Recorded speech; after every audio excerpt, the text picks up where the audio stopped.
ఇది రాష్ట్ర ప్రభుత్వమా? అసలు ప్రభుత్వం ఉందా? నిద్రపోతున్నారా? ఇంతసేపు రియల్ ఎస్టేట్ దందా తప్ప ఇంకోటి లేదా? ఇల్టు భూములు ఎట్లా అమ్ముదాం, పల్టు భూములు ఎట్లా అమ్ముదాం, ఆ భూములు ఎట్లా దెబ్బ పెడదాం, ఇల్లు కమిషన్ కొడదాం, ఇది తప్ప రాష్ట్ర ప్రయోజనాలు, నీళ్లు, రైతులు, మనుషులు లేరా? ప్రాజెక్టులు ఎందుకు 2 నెలల నుంచి ఒక రూపాయి పెట్టలే? ఎందుకు ఒక తట్టడి మట్టి తీయలే?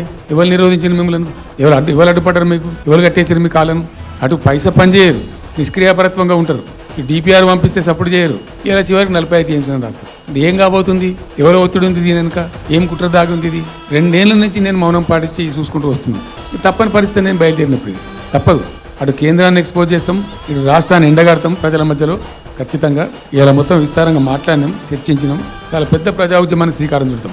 కంపల్సరీ పాలమూరు, రంగారెడ్డి, నల్లగొండ జిల్లాలలో గ్రామాన దానికి పోస్టర్ డిజైన్ అవుతుంది, కరపత్రం డిజైన్ అవుతుంది. ప్రజా ఉద్యమాలు చేస్తాం, పెద్ద బహిరంగ సభలు పెడతాం.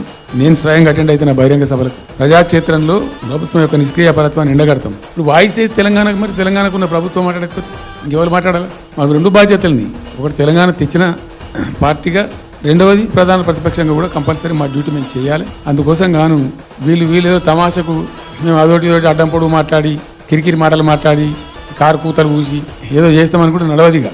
ఏళ్ళ దాకా వేరే కథ, రేపటి నుంచి వేరే తోలు తీస్తాం. ఎక్కడికక్కడ ప్రజలు ఖచ్చితంగా ఎక్కడికక్కడ నిలబెట్టే ప్రయత్నం చేస్తాం. అడుగున చెక్ చేస్తాం, ప్రతి విషయంలో చెక్ చేస్తాం.